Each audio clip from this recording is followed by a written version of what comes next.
అంటే మొత్తం 9 స్థానాలు క్లారిటీ వచ్చాయి. మరొక 2 చోట్ల ఖానాపూర్ అలాగే కేతనపల్లి క్లారిటీ రావాల్సి ఉంది.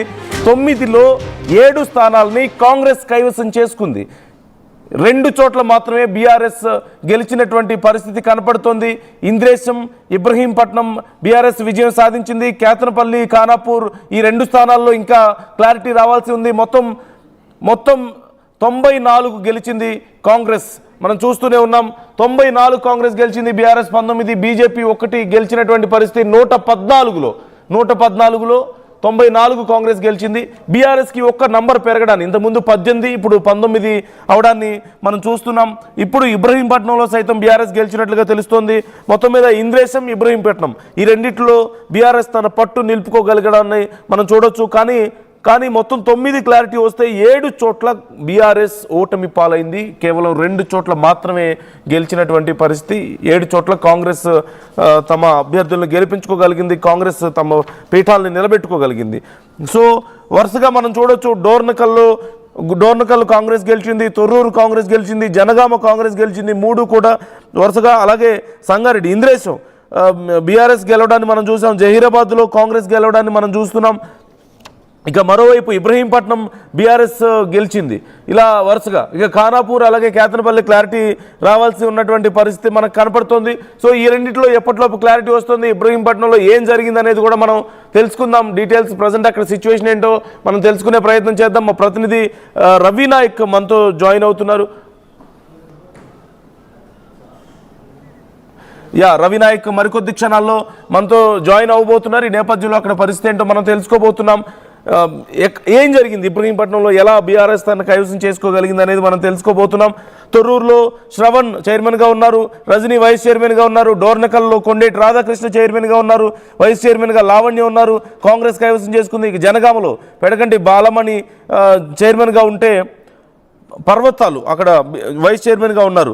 ఇక సంగారెడ్డి ఇంద్రేశం చూసినట్లయితే చైర్మన్ ప్రమీళ ఉన్నారు, వైస్ చైర్మన్ హరీష్ రెడ్డి ఉన్నారు.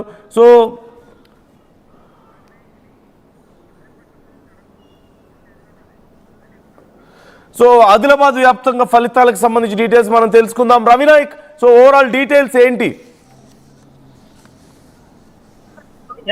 ఈరోజు 3 మున్సిపాలిటీలో ఈరోజు చైర్పర్సన్, వైస్ చైర్పర్సన్ ఎన్నిక ఉంది. అయితే ప్రధానంగా కేతనపల్లి మున్సిపాలిటీ యాక్షన్ మనం మాట్లాడుతుంది. కేతనపల్లి మున్సిపాలిటీ యాక్షన్ లో ఈరోజు అంతా కూడా టెన్షన్ వాతావరణం నెలకొంది. మాజీ ఎమ్మెల్యే బాలకృష్ణ నిరసన చేసిన పరిస్థితి. మంత్రి వివేక్ వెంకటస్వామి నేరుగా ఆరోపించారు, నా బండి పైనే రాళ్ళు రుగాడు, దీన్ని నేను తీవ్రంగా ఖండిస్తున్నాను, వ్యతిరేకిస్తున్నాను, ఇలా చేయడం మంచి పద్ధతి కాదని నేరుగా మంత్రి వివేక్ వెంకటస్వామి మీడియాతో మాట్లాడారు. అనంతరం అక్కడి నుంచి నేరుగా ఈడ మున్సిపల్ ఆఫీస్ కు చేరుకున్నారు. చేరుకున్న అనంతరం 22 మంది సభ్యులు నేరుగా చేరుకున్న తర్వాత లోపల ప్రమాణ స్వీకారం అనంతరం కొంత గొడవ జరిగింది. అందుకనే కేతనపల్లి మున్సిపాలిటీలో ఎన్నికలను వాయిదా వేస్తున్నాం, చైర్మన్ సంబంధించిన ఎన్నిక, వైస్ చైర్మన్ సంబంధించిన ఎన్నికలు వాయిదా వేస్తున్నామని నేరుగా ప్రకటించిన పరిస్థితి. అనంతరం ఎన్నికల అధికారి చెప్పిన తర్వాత అక్కడ బీఆర్ఎస్, సిపిఐకి సంబంధించిన కొంతమంది ఆందోళన చేస్తున్నారు. మేము చాలా స్పష్టమైన ఫోరం ఉంది, ఫోరం ఉన్న తర్వాత కూడా ఏ విధంగా ఇలా చేస్తారనే కోణంలో కొంత ఇక్కడ ఆందోళన చేస్తున్న పరిస్థితి. మనం ఇక్కడే ఉన్నాం, ఒకసారి చూపెట్టచ్చు, లోపల విజువల్స్ కూడా చూపెట్టచ్చు. ఇప్పుడు లోపల ఆందోళన చేస్తున్నారు. వాళ్ళ ఆందోళన చేసి వెంటనే మాకు న్యాయం చేయాలని చెబుతున్న పరిస్థితి కనబడుతుంది. న్యాయం చేయకపోతే ఆందోళన చేస్తామని చెబుతున్నారు. అయితే ప్రధానంగా 10 మంది బీఆర్ఎస్ సంబంధించిన కౌన్సిలర్లు గెలిచారు, 4 సిపిఐకి సంబంధించిన కౌన్సిలర్లు గెలిచారు. అయితే వాళ్ళు చాలా క్లియర్ గా నినాదాలు చేస్తున్నారు, రావాలి వెంటనే ఎన్నికల అధికారి రావాలని నినాదాలు చేస్తున్న పరిస్థితి కనబడుతుంది. అయితే వెంటనే ఒకవేళ రాకుంటే మేము ఎట్టి పరిస్థితిలో ఊపుకునేది లేదని చెప్తున్న పరిస్థితి. ఇటు పక్కన డీసీపీ కూడా ఇక్కడే ఉన్నాడు, మనం చూపెట్టచ్చు. డీసీపీతో పాటు ఇక్కడే అడ్మిన్ కూడా ఉన్నాడు. అనంతరం డిఎస్పీ, ఇంటెలిజెన్స్ డిఎస్పీ కూడా ఇక్కడే ఉండి ఎప్పటికప్పుడు మానిటరింగ్ చేస్తున్నారు. అయితే ఎన్నికల నియమావళి ప్రకారం జరగలేదు కాబట్టి మేము పోస్ట్పోన్ చేస్తామని చెప్పిన పరిస్థితి. అయితే అటు బీఆర్ఎస్ సిపిఐ మాత్రం చాలా క్లియర్ గా ఒక విషయం చెబుతున్నారు, ఎట్టి పరిస్థితుల్లో మాకు న్యాయం చేయాలి, వెంటనే మాకు ఫోరం ఉంది, 14 మంది ఉన్నారు కాబట్టి వెంటనే మాకు ప్రకటించాలి, కావాలని మంత్రి ఇలా చేస్తున్నారు. మాకు ప్రజాస్వామ్యం విరుద్ధంగా చేస్తున్నారు. ఎలక్ట్ అయిన ఫోరం ఏదైతుందో, మేము 14 మంది ఎలక్ట్ అయినాం, వాళ్ళు ఫోరం లేదు, అంటే సభ్యులు వాళ్ళ సంఖ్య తక్కువ ఉంది కాబట్టి రీచ్ కావట్లేదు అని చెప్తున్న అంశం కనబడుతుంది. ఇటు కాగజ్నగర్ లో పూర్తి అయింది, టెన్షన్ వాతావరణం ఉన్న కాగజ్నగర్ లో కాంగ్రెస్ పార్టీ ఆర్టీవీ చేస్తుంది. కాంగ్రెస్ పార్టీ ఆ చైర్పర్సన్ స్థానాన్ని కైవసం చేసుకోండి. అటు వైస్ చైర్మన్ కోసం తై అయినట్టు మనకి ఇప్పుడే సమాచారం ఉంది. మొత్తానికైతే ఇక్కడ శాసనపల్లిలో కొంత సందిగ్ధత ఏర్పడింది. ఏంటి అనేది ఇంత క్లారిటీ రాలేదు, కానీ ఎన్నికల అధికారి మాత్రం పోస్ట్ పోన్ చేస్తున్నాం, మాకు ఇక్కడ గొడవ జరిగింది కాబట్టి పోస్ట్ పోన్ చేస్తామని చెబుతున్న పరిస్థితి కనబడుతుంది. Right Ravinayak, thanks for the updates. మొత్తం మీద కేతనపల్లిలో ఇంకా క్లారిటీ రాలేదు, మనం చూస్తున్నాం. అధికారులు మేము పోస్ట్ పోన్ చేస్తున్నాం అని చెప్పినట్లుగా తెలుస్తుంది. ఇక ఇబ్రహీంపట్నం మున్సిపల్ ఎన్నికకి సంబంధించి తీవ్ర ఘర్షణ జరిగినట్లుగా తెలుస్తోంది. పరస్పరం ఇరు పార్టీల నేతలు కుర్చీలు విసురుకొని లోపల గందరగోళం సృష్టించారట, కొంతమందికి గాయాలైనట్లుగా తెలుస్తోంది. ఈ నేపథ్యంలో అధికారులు, అక్కడ పోలీసులు రంగప్రవేశం చేసి ఇక వారిని చెదరగొట్టే ప్రయత్నం చేస్తున్నట్లుగా తెలుస్తోంది. మొత్తం మీద ఇబ్రహీంపట్నాన్ని బీఆర్ఎస్ కైవసం చేసుకోగలిగింది. ఇంద్రేశం, ఇబ్రహీంపట్నం ఈ రెండు చోట్ల ఈరోజు మొత్తం 11లో 9 క్లారిటీ వస్తే 2 చోట్ల బీఆర్ఎస్ కైవసం చేసుకోగలిగింది. 7 చోట్ల కాంగ్రెస్ గెలవడం మనం చూస్తూనే ఉన్నాం. అయితే ఇబ్రహీంపట్నం ఫలితం తేలుతున్న సమయంలో తీవ్ర ఉద్రిక్త పరిస్థితులు చోటు చేసుకున్నాయి. లోపల చాలా గందరగోళం జరిగింది, ఒకరి మీద ఒకరు దాడులు చేసుకున్నారు, కుర్చీలతో కొట్టుకున్నట్లుగా తెలుస్తోంది కాంగ్రెస్ బీఆర్ఎస్ కార్యకర్తలు. ఈ నేపథ్యంలో పోలీసులు అక్కడికి చేరుకొని వారిని చెదరగొట్టినట్లుగా తెలుస్తోంది. డీటెయిల్స్ తెలుసుకుందాం.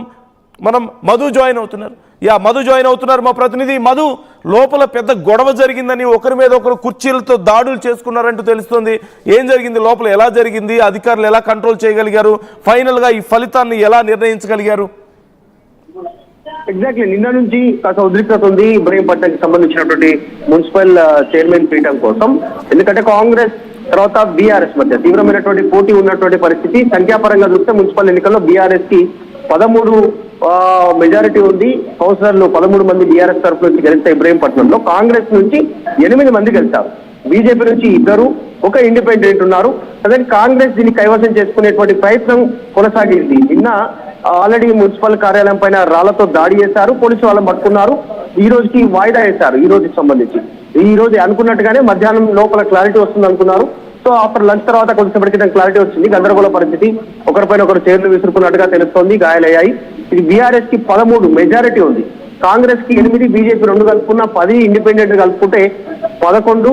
ఒకవేళ ఎక్స్ ఆఫీషియో ఓటు అక్కడ ఎమ్మెల్యే, స్థానికంగా కాంగ్రెస్ పార్టీ ఎమ్మెల్యే మల్లెడ్డి రంగారెడ్డి అది కలుపుకున్నా కూడా 12 మాత్రమే కాంగ్రెస్ ఉన్నటువంటి పరిస్థితి, ఎక్స్ ఆఫీషియో కలుపుకుంటే కూడా. సో మెజారిటీ సరిపోయినటువంటి సిచ్యువేషన్, పూర్తి స్థాయి మెజారిటీ బీఆర్ఎస్ ఉంది మున్సిపల్ పీఠాన్ని కైవసం చేసుకోవడానికి. సో 13 మంది బీఆర్ఎస్ వైపు ఉండడంతో ఒక్కతాటిపై క్యాంపు రాజకీయం చేశారు, వాళ్ళందరినీ క్యాంప్ లో ఉంచారు, అందరినీ ఒకేసారి అక్కడికి తరలించారు. Party close monitoring. BRS working president KTR ఆయన నివాసం నుంచి ఎక్కడ ఇలాంటి సిచ్యువేషన్ ఉందని వాళ్ళకి సజెషన్ ఇస్తూ కట్టుగా ముందుకు పోవాల్సిందిగా, ఒకే దగ్గర నుంచి ఒకేసారి ఓటు వేయాల్సిందిగా, ఒకే దగ్గర నుంచి బయలుదేరాల్సిందిగా చెప్పడంతో క్యాంపు నుంచి డైరెక్ట్ గా మున్సిపల్ కార్యాలయానికి వెళ్లారు. 13 మంది బీఆర్ఎస్ వైపు నిలవడంతో 13 మెజారిటీ దిశగా ముందు ఉండడంతో బీఆర్ఎస్ కైవసం చేసుకుంది పీఠం. కాకపోతే నిన్న జరిగినట్టుగానే, నిన్న రాళ్ల దాడి చేస్తే ఈ రోజు కుర్చీలు విసురుకున్నటువంటి పరిస్థితి. కాంగ్రెస్ పార్టీ సంబంధించి, తర్వాత బీఆర్ఎస్ పార్టీకి సంబంధించిన నాయకులు కౌన్సిల్ హాల్లోనే ఈ గొడవ జరిగినటువంటి పరిస్థితి. పోలీసులు ఎంటర్ కావాల్సిన పరిస్థితి ఉంది. పరిస్థితి రావడంతో పోలీసులు ఎంటర్ అయ్యారు, చెదరగొట్టే ప్రయత్నం చేశారు. సో ఇంత ఉద్రిక్తతల మధ్యనే చైర్మన్, వైస్ చైర్మన్ల ఎన్నిక కంప్లీట్ అయింది. చైర్మన్ పీఠాన్ని మొత్తానికి బీఆర్ఎస్ పార్టీ దక్కించుకోవడంతో కాస్త అక్కడ స్థానికంగా ఉన్నటువంటి నాయకత్వం ఊపిరి పీల్చుకుంటా ఉంది. నిన్నటి వరకు ఒక సస్పెన్స్, బీఆర్ఎస్ చీల్చి బీఆర్ఎస్ పార్టీలో ఉన్న శిబిరంలో ఉన్నటువంటి కొంతమంది వ్యక్తులను ఆకర్షించాలి, తమ వైపు తీసుకునే ప్రయత్నం కాంగ్రెస్ చేసిందని వెడిచికొట్టినటువంటి సిచ్యువేషన్. ఎలాంటి ప్రయత్నాలు చేసింది కాంగ్రెస్, ఎలాంటి ఆఫర్ ఇచ్చింది? సో కాంగ్రెస్ ఏదో చేయబోతా ఉంది, వీళ్ళిద్దరిని ఇండిపెండెంట్ రిటర్న్ నిర్ణయం తీసుకునే అవకాశం ఉంటుంది. కానీ బీఆర్ఎస్ పార్టీ ఆకుల యాదగిరి కనిపించకపోవడానికి గల రీజన్, కాంగ్రెస్ కిడ్నాప్ చేసిందనేటువంటి కంప్లైంట్ రావడంతో కాస్త ప్రతిష్టాత్మకంగా తీసుకున్నారు బీఆర్ఎస్ పార్టీ నాయకులుగా. మళ్ళీ వాళ్ళ కుటుంబ సభ్యులతో కంప్లైంట్ ఇవ్వడం, వారితో టచ్ లోకి వెళ్ళడం, మళ్ళీ బుజ్జగించి బీఆర్ఎస్ సంబంధించినటువంటి టీమే వాళ్ళని లీడ్ చేయడం ఈ రోజు ఒకేసారి హాల్లోకి తీసుకెళ్లే ప్రయత్నం చేశారు. సో 13 మంది బీఆర్ఎస్ వైపు ఉండడంతో ఎన్నిక సులువైంది. చైర్మన్ పీఠాన్ని బీఆర్ఎస్ ఈజీగా దక్కించుకున్నటువంటి పరిస్థితి. కాంగ్రెస్ ఇక్కడ వారిని తమ వైపు తిప్పుకోవడానికి ప్రయత్నం చేసి ఆ ప్రయత్నాలు విఫలం కావడంతో